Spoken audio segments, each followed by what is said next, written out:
Hello students and welcome back to my channel. आज हम लोग डिस्कस करेंगे एक another component of brain that is mid brain.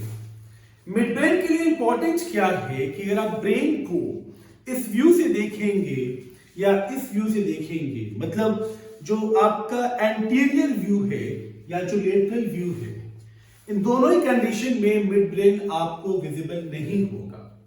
क्यों विजिबल नहीं होगा? क्योंकि जब आप सेरिब्रम का एक हेमिस्फीयर निकालते हैं तो उस हेमिस्फीयर के बाद जो बिल्कुल सेंटर में आपका पोर्शन है, सेंटर का पोर्शन आपको याद होगा क्योंकि इसे प्रीवियस वीडियो में मैं बता चुका हूं आपको थैलेमस का लोकेशन एंड हाइपोथैलेमस का लोकेशन।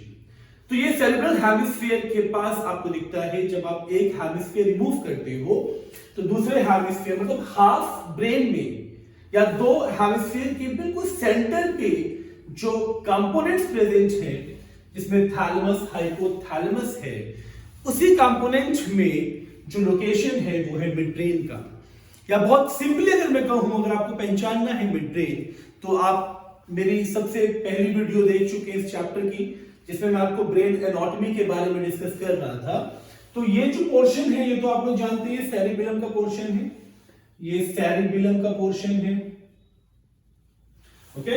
और सेरिबेलम के जस्ट आप एडजेसेंट आ जाए तो ये पोर्शन आपका मेड्यूला का पोर्शन है।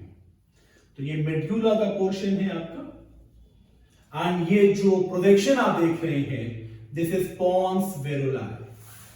बात समझ में आ रही है आपको? एंड थैलेमस, ये थैलेमस है आपका, ओके। तो थैलेमस एंड पॉन्स के बीच में जो आपको पोर्शन दिखता है वो मिड ब्रेन का पोर्शन है।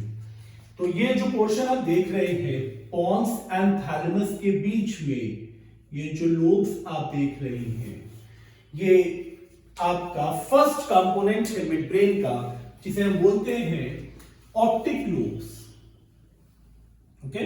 तो first component is optic lobes. बात समझ में आ रही है? तो मिड ब्रेन के बारे में आप सिर्फ एक चीज मेंशन कर सकते हैं कि इट इज लोकेटेड एट या located between thalamus and pons varolii. तो लोकेशन क्लियर हो गया, थैलेमस एंड पॉन्स वेरुलाई के बीच में है ये। एंड जो इसका फर्स्ट कंपोनेंट है ऑप्टिक लोब, अगर इसको हम लोग डिस्कस करें तो ऑप्टिक लोब के बारे में सबसे इंपॉर्टेंट चीज क्या है कि अगर आप उसको डॉर्सली देखेंगे तो ये आपको विजिबल नहीं होगा। मतलब आपको एक हेमिस्फीयर रिमूव करना पड़ेगा, आपको मीडियन सरफेस पे आना पड़ेगा। और ऑप्टिक लोब के स्ट्रक्चर की अगर बात करूं तो इस पूरे कंपोनेंट में ऑप्टिक लोब में सबसे इंपॉर्टेंट इसका स्ट्रक्चर है। तो स्ट्रक्चर क्या है? Optic lobe are mainly two large sized lobe. It means it is mainly one pair of large sized lobes. Okay? तो पहले हम एक पेयर देख लेते हैं लार्ज साइज लोब्ड का, ओके। तो this is the first pair, okay. And ये इसका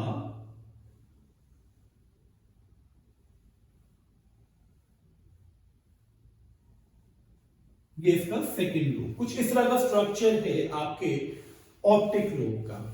तो ये टू यानी वन पेयर लोब्स प्रेजेंट है एंड ईच लोब यानी एक एक लोब की अगर बात करूं तो ये ट्रांसवर्सली डिवाइडेड है। This is the transverse division of the each lobe.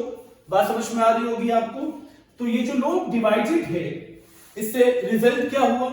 एक लार्ज साइज लोब बन रहा है, एक स्मॉल साइज लोब बन रहा है ना। तो ये जो लार्ज साइज लोब बन रहा है, it is known as superior colliculi. Superior colliculi, okay. और ये जो स्मॉल साइज लोब बन रहा है, it is known as inferior colliculi. तो टोटल कितने हो गए? Two superior colliculi, two inferior colliculi. It means 2 upper and 2 lower lobe. Actually में है सिर्फ 2 लोब्स, बट ये ट्रांसवर्स डिवीजन से ये 4 लोब्स की फॉर्म में प्रेजेंट होगा, यानी प्रेजेंटेशन जो होगा इसका वो 4 लोब की फॉर्म में होगा। इसका रिजल्ट क्या होगा कि ये स्ट्रक्चर बन जाएगा optic quadrigemina. It's a very important optic quadrigemina which is formed by 2 superior colliculi and 2 inferior colliculi। समझ में आ रहा होगा आप लोग को। अब मैं इनके फंक्शंस की बात करूं तो सुपीरियर कॉलिकुलाई का फंक्शन क्या है? कॉलिकुलाई का फंक्शन विजुअल रिफ्लेक्स को कंट्रोल करना, यानी जो विजन है आपका जिससे आप देखते हैं इस चीज को कंट्रोल करेगा सुपीरियर कॉलिकुलाई। तो ये आपका विजुअल सेंटर है। बात समझ में आ रही होगी आपको। एंड जो सेकेंड यानी जो नीचे वाला लोब है ये है इंफीरियर कॉलिकुलाई। ये इंफीरियर कॉलिकुलाई है। एंड इंफीरियर कॉलिकुलाई का फंक्शन क्या है? ये ऑडिटरी रिफ्लेक्सेस को कंट्रोल करता है। तो ये ऑडिटरी सेंटर है। ओके, तो it's these are known as auditory center. So what we concluded about optic lobes, one pair of large size lobe, okay, and each lobe is divided transversely to form one large and one small size lobe, okay, at each lobe। यानी एक lobe में transverse division होगा तो एक large और एक smaller size का lobe बनेगा। तो optic quadrigemina is very important in optic lobe. This one बात समझ में आ रही है आपको। अब मिड ब्रेन का सेकेंड पार्ट, ये पार्ट भी इंपॉर्टेंट है। क्यों इंपॉर्टेंट है? द सेकेंड पार्ट इज, पहले मैं बता दूं आपको सेकेंड पार्ट है क्या। The second part is cerebral peduncles. It's cerebral peduncles. And what are cerebral peduncles actually? ये देखिए, मैं इसको बहुत इजीली एक्सप्लेन करने वाला हूं। ये जो पोर्शन है ये पोर्शन है सेरिबेलम का, ओके, एंड सेरिबेलम के जस्ट फ्लोर पे, अब जस्ट बेस पे, अगर मैं लोकेशन वाइज की बात करूं तो सेरिब्रल पेडुंकल को आपके एनसीईआरटी क्या बताती है? It is located at the floor of mid brain. And mid brain का फ्लोर क्या होगा? रूफ तो थैलेमस है, तो फ्लोर क्या हो जाएगा? फ्लोर हो जाएगा इसका पोन्स वेरुलाई। एंड पोन्स वेरुलाई में भी ये इस तरह से एक लॉन्गिट्यूडनल नर्व फाइबर का बैंड है। ओके, तो दीज आर सेरिब्रल पेडुंकल्स। बात समझ में आ रही है? तो structure wise it is simply a longitudinal band of nerve fibre. तो it's a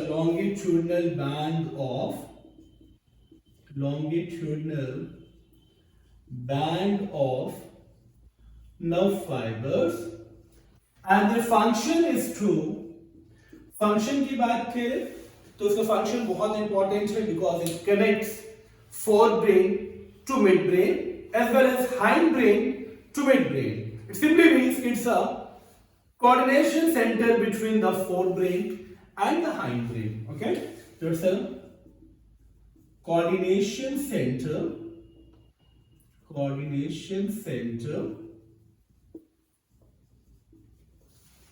between forebrain and hindbrain. Clear? तो this is all about mid brain. अब हम लोग डिस्कस करेंगे हाइंड ब्रेन के कंपोनेंट्स को।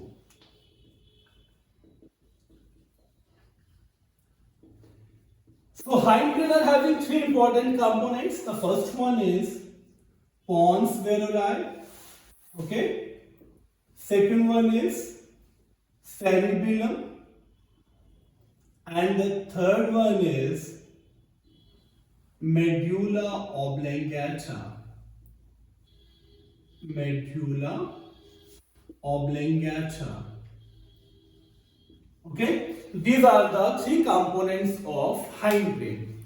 So let's start with the first component. तो ये जो स्ट्रक्चर आप देख रहे हैं, that component is known as pons feruli. तो pons feruli में इंपॉर्टेंस क्या है? pons feruli को भी अगर स्ट्रक्चर वाइज हम ऑब्जर्व करें तो ये पूरा structure band of transverse nerve fibre है. It's very important to remember the structure of pons feruli. So it's a band of transverse nerve fiber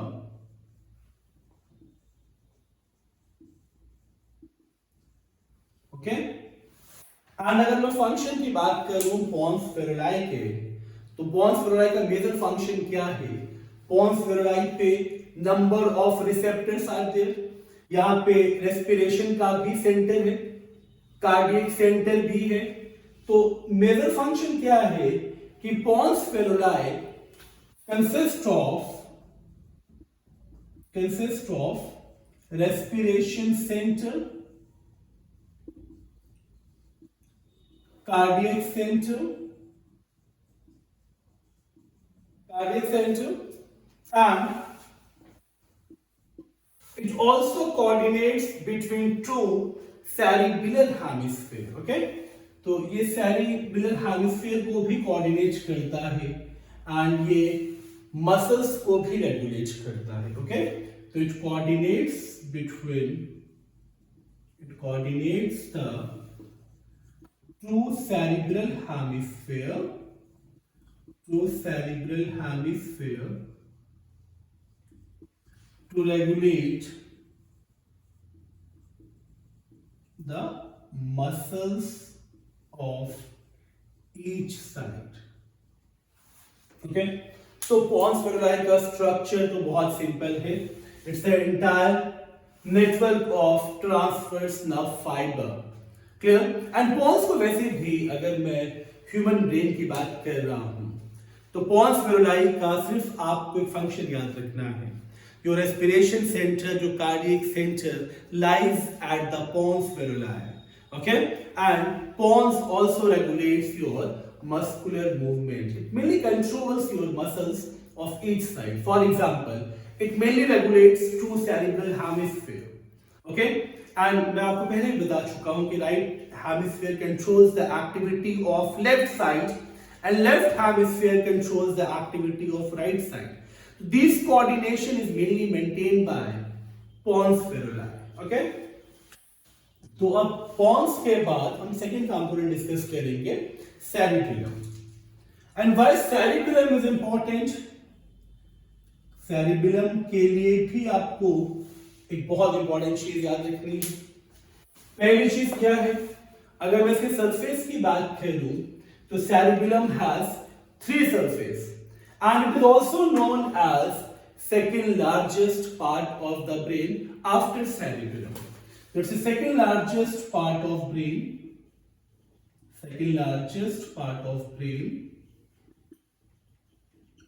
Okay?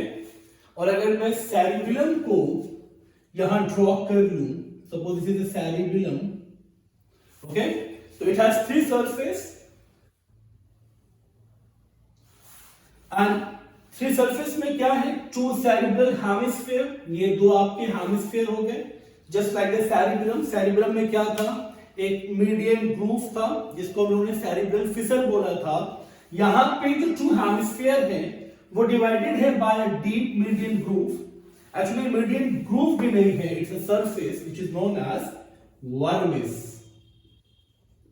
तो median surface is vermis and these two are cerebellar hemisphere. तो ये तो आपका structure हो गया. Next thing, three surface के बाद it has three surface in which two cerebral hemisphere and one vermis which is the median surface. अब इसमें भी आउटर रीजन जो है वो ग्रे मैटर है क्योंकि इसमें भी cell body dendron dendrites outer side पे है. ओके, तो ये जो पोर्शन है outer, it is known as cerebral cortex which is grey matter. And inner side पे क्या है कि यहाँ पे व्हाइट मैटर एक ट्री लाइक स्ट्रक्चर में है, एक ब्रांचिंग ट्री लाइक स्ट्रक्चर में है. Suppose this one is white matter, it is present in the form of branching tree and that projection is known by arbor vitae. So that projection is known by arbor vitae. बात समझ में आ रही है आपको? ये बहुत important है. arbor vitae, the tree like या branching tree like structure of white matter. तो outer surface of cerebellum, outer surface is gray matter which is also known as cerebellar cortex. Okay, and the inner surface is known as white matter and it is present in the form of branching tree which is known as arbor vitae. Okay, तो cerebellum का structure भी important था. Outer cortex, inner, white matter which is present in the form of branching tree known by arbor vitae, and externally it is two hemisphere divided by a median surface known as vermis. Apart from the structure, but the function of cerebellum, it is also very important. Cerebellum also regulates your muscular movement. Okay, the cerebellum also regulates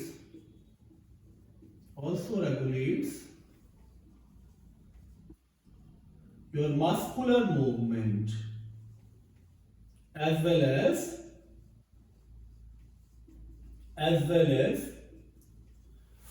number of involuntary centers also. So involuntary centers. And cerebellum is also known as your little brain of the body. तो mainly cerebellum का function जो है वो आपके muscles को ही regulate करना है. तो बहुत सारे कंपोनेंट्स हैं ब्रेन में जो आपके मसल्स को रेगुलेट कर रहे हैं. Okay, now the third component is medulla oblongata. तो ये जो स्ट्रक्चर आप देख रहे हैं this is known as medulla oblongata. मैं थोड़ा सा इसको ऊपर शो करना चाह रहा था क्योंकि ये जो प्रोजेक्शन आप देख रहे हो medulla oblongata का, it is mainly originate from the cavity which is known as myocele. तो मैं लोकेशन की पहले बात करूंगा medulla oblongata की एंड फिर हम लोग इसके स्ट्रक्चर को डिस्कस. तो medulla oblongata में भी एक चीज इंपॉर्टेंट क्या है, जो इसका रूफ वाला पोर्शन है जहां मतलब ब्रेन का बिल्कुल बेस होगा, क्योंकि यहां से ये स्पाइनल कॉर्ड की फॉर्म में कंटिन्यू हो रहा है. तो रूफ इसका नॉन नर्वस है क्योंकि यहां पे मेनिंजेस की कवरिंग होती है. ये चीज आपको बहुत अच्छे से याद रखनी है. Number 2, roof is non nervous and it also forms posterior choroid plexus. And choroid plexus का मतलब क्या हुआ, ventricles of the brain. And आपको याद होगा choroid plexus ही फॉर्मेशन करता है cerebrospinal fluid का. तो इट फॉर्म्स CSF. ओके, तो मेडुला ऑब्लिंगेटा में अब लोकेशन की बात करूंगा तो they mainly originate from myelocele. Okay, cele means cavity and myelo का मतलब ही है cord like structure, myelon. Okay, तो ये अदर जो नेम है इसका, अभी हम लोग इसको जब आगे लेके जाएंगे तो ये टर्म हम लोग स्पाइनल कॉर्ड में भी पढ़ने वाले हैं.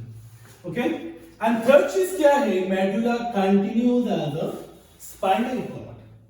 तो it continues as spinal cord.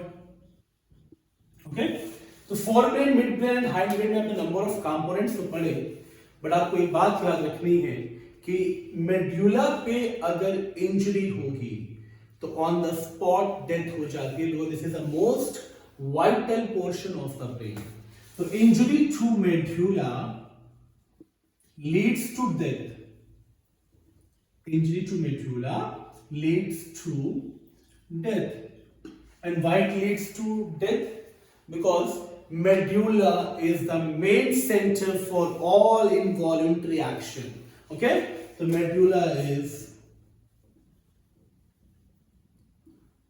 also known as major center for all involuntary action. Okay, and one more thing which is very important, at the base of skull, यानी अगर आप स्कल को अपने बिल्कुल बेस पे देखेंगे तो एक फोरामेन दिखता है, आपको होल दिखता है which is known as foramen magnum. Okay, ये शायद आप लोगों ने पढ़ा होगा या अभी मूवमेंट एंड लोकोमोशन में जब आप ब्रेन अपने बोन के एनाटॉमी देखेंगे तब ये चीज आप देखेंगे. तो फोरामेन मैग्नम के जो ऊपर वाला पोर्शन है जो ब्रेन की तरफ जा रहा है, that is known as medulla. और जो फोरामेन मैग्नम को क्रॉस कर लेता है, क्योंकि मेडुला की ही कंटिन्यूटी है स्पाइनल कॉर्ड, तो जैसे ही ये क्रॉस करेगा फोरामेन मैग्नम को तब ये पोर्शन बन जाता है स्पाइनल कॉर्ड. तो ये बात आपको बहुत अच्छे से याद रखनी है. ओके, तो above the foramen magnum it's medulla. Above foramen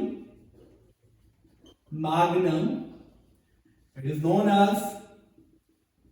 known as medulla,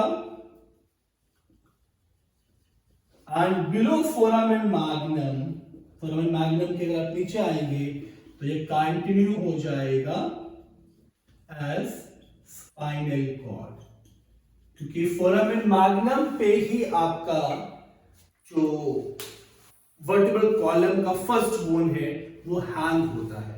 क्योंकि फोरामेन मैग्नम के दोनों तरफ जो बोनी स्ट्रक्चर है, बोनी प्रोसेसेस है मेनली ऑक्सीपिटल कॉन्डाइल. मान लीजिए कि ये स्कल का बेस है, यहाँ पे हम ऐसे लेके चल रहे हैं बेस, तो ये फोरामेन मैग्नम है एंड इस तरह से बोनी प्रोजेक्शन है. ओके, इसलिए इसको डाइकॉन्डाइलिक स्कल बोला जाता है. तो यहाँ पे आके ये जो प्रोजेक्शन होता है आपके फर्स्ट वर्टिब्रल कॉलम का, वो इसको इस तरह से हुक के फॉर्म में टाइट कर लेता है. ओके, तो मेडुला ऑब्लिंगेटा भी आपको समझ में आ गया होगा as a structure as well as a function. So we have completed all the components of brain, forebrain, midbrain and hindbrain. Thank you so much.